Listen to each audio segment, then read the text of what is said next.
Hey there and welcome. So in this video, I'm going to be making the cover for a cute and spooky Halloween themed art journal. So with that said, let's dig in. All right, so I started out with a gift bag that I got with a gift my daughter got the other day from my dad. And I wanted to use this one because it's adorable. I love polka dots so much. If you have watched any of my videos, you probably noticed that. And I've really been thinking a lot lately about how we have an attachment to our art, and everything I make right now, I really want to have some memory and some attachment to it so that when I look back at it, it makes me smile. And this bag is going to have a really fun memory attached to it because my dad got my daughter a chef's outfit because we were joking around one day and he came to visit, and so he got like this whole chef's get up and she was so excited about it. We've had so much fun playing with it and lots of pretend and actual cooking and stuff, and so it's just been really fun. And so I also, to do the cover, I have been seeing all these really cute little ways of doing like little family ghost portraits. And there's just so many iterations of it, and they're so cute. And it was like, I want to make an art journal that has this like family, spooky family portraits, whimsical theme to it. And so for the cover, I wanted to do a little ghost on the front. And so I just got a piece of black construction paper that I had laying around, and also like just like the matte feel of it. You know how construction paper just kind of like has a soft visual texture to it and physical texture. And so I wanted to have that as my background. And then I just got a piece of, brown packing paper that I saved from something, put a little bit of white paint on it. You probably see where I'm going with this. So I just painted on it, dried it really well, and used my dryer. And once that was dry, which you'll see here in a second, I just cut out a little shape. I'm going to draw here on in a second. I was kind of thinking about what I was doing right here.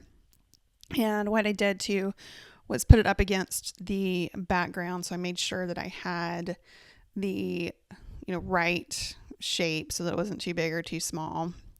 And just sketched it out and then cut it out real quick.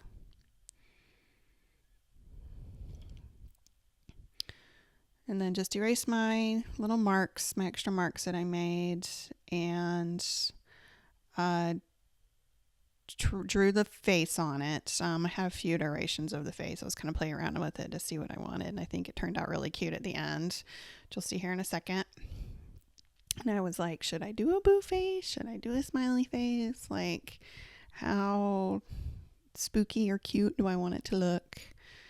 So I played around with it just a little bit to get, I don't know, just the right thing that I was looking for. And so I settled on a smiley face because it's just really adorable and whimsical and cute, which was kind of what I was going for. Then I just took my Posca pen and made some little dots in the background. I wanted it to look like, I don't know, kind of starry and like, sort of looking for maybe like ethereal as the background, and also just didn't want it to stand out too much. And so I glued on my ghost with just a glue stick and pasted that on.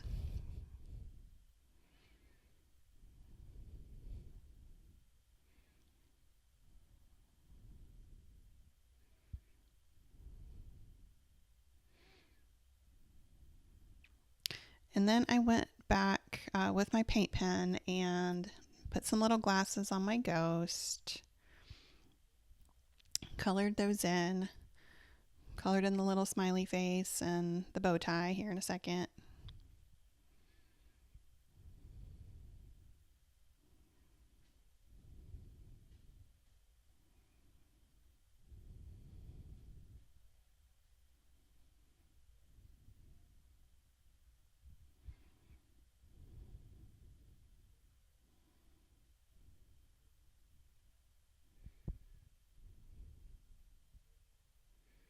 All right, and so then I made the frame, and I used one of the printables from my shop, which is this one of the boho florals collections, which I'll link to in the comments.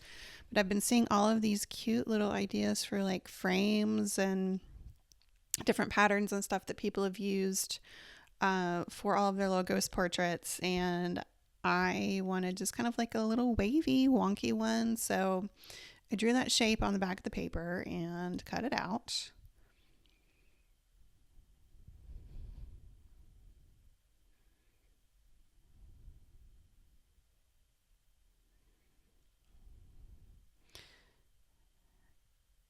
And then you'll see here in just a second that I took my ruler and marked out where I wanted to cut out the middle rectangle. I thought about putting it on top, and I was like, no, it's going to look better if I like put it behind. I will say if I did this another time, which I probably will, I would print the paper on a cardstock instead of just plain paper to give it a little bit more depth.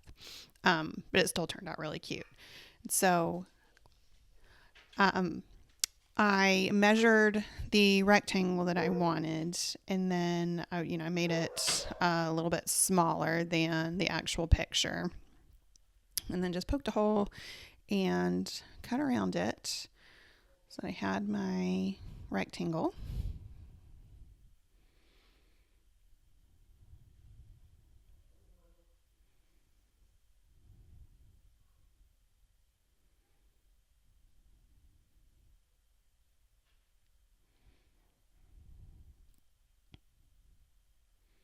All right, and then once I had that cut out, I just pasted everything onto the cover.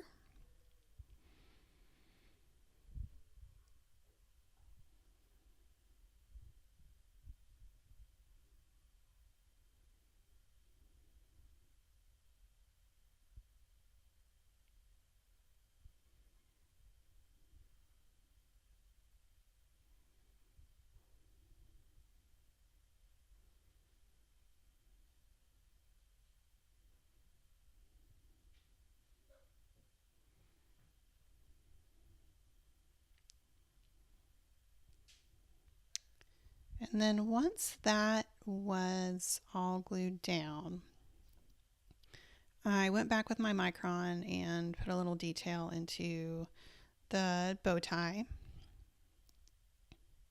and went around the glasses just to give them a little bit more definition.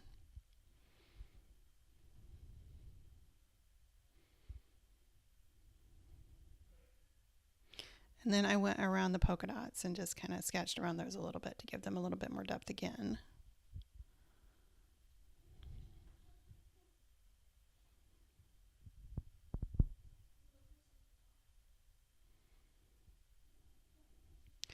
And then I took my Stabilo all pencil. You can see I accidentally picked up my black watercolor pencil, which was not what I wanted.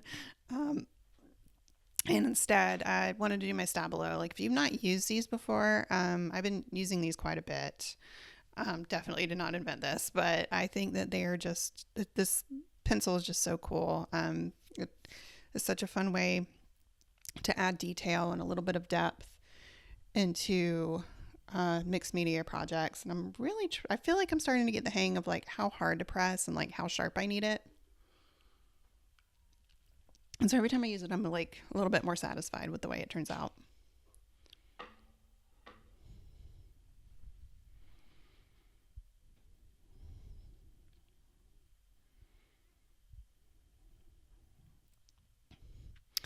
And so once I had the cover done, I wanted to go ahead and get my papers to put inside of the journal. So I'm going to do a series of me creating little portraits and adding them into this little art journal.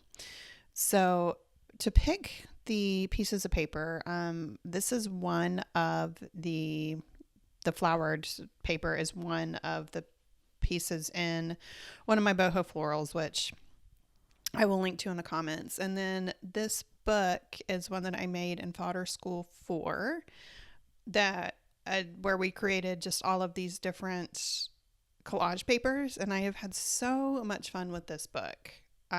You'll see just in a second where I pick one of the pieces to use that is not too patterned, but also just has like a little bit to get started and a little bit of inspiration for me.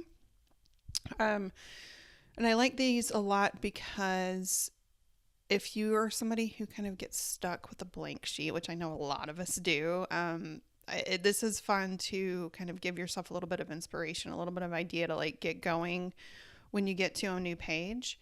And, you know, with these books like this, you can cover the whole thing up if you want to, or you can work with what's on the paper. So in the next video, I'm going to put some patterns on the white pieces of paper that you see here. But in this one, I wanted to go ahead and pick my pieces so that I knew what I was going to put in it. And then I went back and played around with the just plain white sides of the papers before I put them in. So that will be in the next video. So thank you so much for watching, and definitely check out the next video. I'm going to, like I said, do a little bit of mixed media on the blank pages, and also I have another little portrait of a ghost that I did that's going to go on one of the papers. So you should definitely check that out. And thank you again for watching, and I will see you next time.